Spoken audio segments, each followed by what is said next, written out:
Good morning বন্ধুরা, আজকে আমি আর একটা রেসিপি নিয়ে চলে এসেছি। এই যে পটল চিংড়ি বানাবো।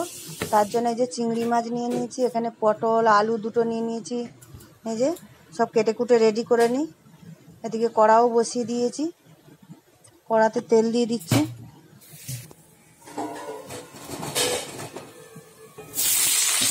আলুটা আগে ভেজে নিচ্ছি, তেল গরম হয়ে গেছে, আলুটা দিয়ে দিলাম। দিয়ে আলুটা ভেজে নেবো।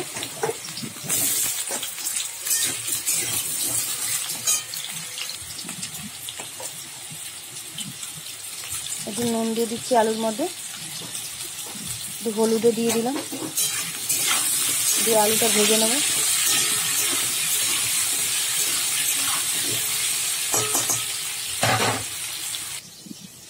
এখানে চিংড়ি মাছটা আমি কেটে বেছে পরিষ্কার করে নিয়েছি। চিংড়ি মাছের পেটের ভেতরে যেটা ময়লা থাকে সেটাও পরিষ্কার করে নিয়েছি। নিয়ে আমি নুন হলুদ মাখিয়ে নিচ্ছি চিংড়ি মাছটা। এই যে নুন হলুদ দিয়ে মাখিয়ে নিলাম চিংড়ি মাছটা। এদিকে আলুটা ভাজা হয়ে গেছে, এবার তুলে নেবো। এবারে এই যে আলুটা ভাজা হয়ে গেছে, এবার তুলে নিচ্ছি।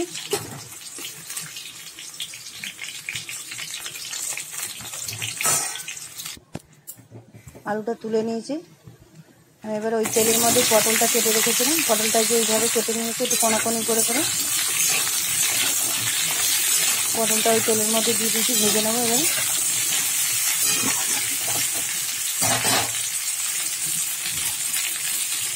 পটলের মধ্যে দিয়ে দিচ্ছি একটু নুন দিয়ে দিচ্ছি, একটু সামান্য হলুদও দিয়ে দিলাম। দিয়ে পটলটা লাল লাল করে ভেজে নেবো।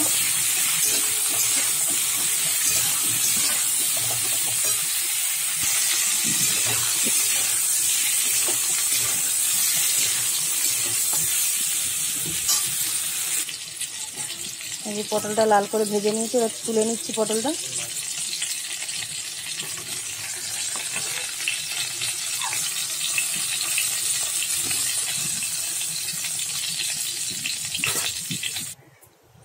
পটলটা তুলে নিয়েছি, এবারে তেলের মধ্যে আমি দিয়ে দেবো চিংড়ি মাছটা। চিংড়ি মাছটা ভেজে তুলে রাখবো। চিংড়ি মাছটা দিয়ে দিয়েছি তেলের মধ্যে।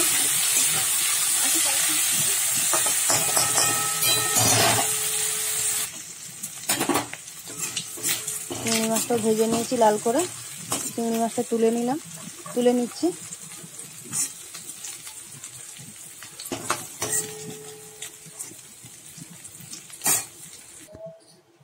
চিংড়ি মাছটা তুলে নিয়েছি, এবার ওই তেলের মধ্যে আরেকটু তেল দিয়ে দিচ্ছি আমি।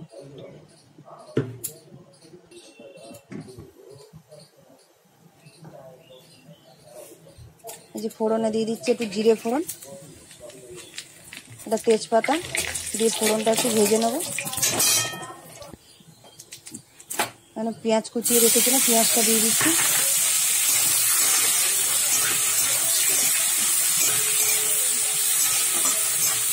পেঁয়াজটা ভেজে নেবো। এই যে দেখো লাল করে একটু ভেজে নিয়েছি পেঁয়াজটা।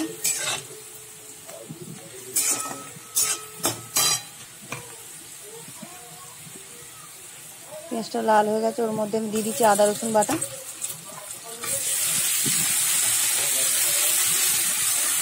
আদা রসুন বাটাটা একটু নাড়িয়ে নিচ্ছি তেলের মধ্যে, যাতে গন্ধটা চলে যায়। এর মধ্যে দিয়ে দিচ্ছি যে কেটে রাখা টমেটো আর কাঁচা লঙ্কা কটা দিয়ে দিলাম।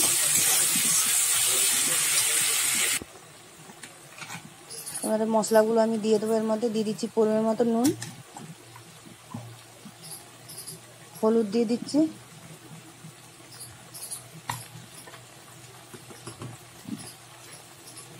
দিয়ে দিলাম ঝাল লঙ্কার গুঁড়ো 1 চামচ, একটু জিরের গুঁড়ো দিয়ে দিচ্ছি, ধনের গুঁড়ো।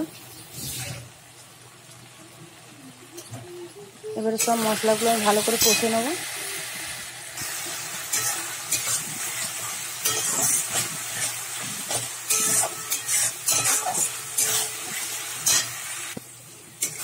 মশলাটা কষা হয়ে গেছে, জল দেখো তেল ছেড়ে গেছে মশলা থেকে। এবারে ভেজে রাখা চিংড়ি মাছ আলু পটল সব দিয়ে দিলাম ওর মধ্যে একসাথে, দিয়ে মশলার সাথে একটু কষিয়ে নেবো।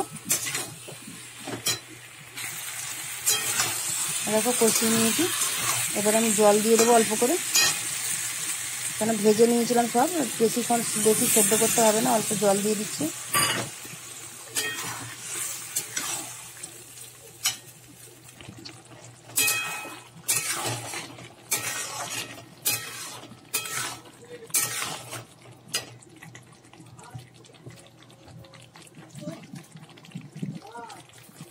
এই যে 1 চামচ চিনি দিয়ে দিচ্ছি,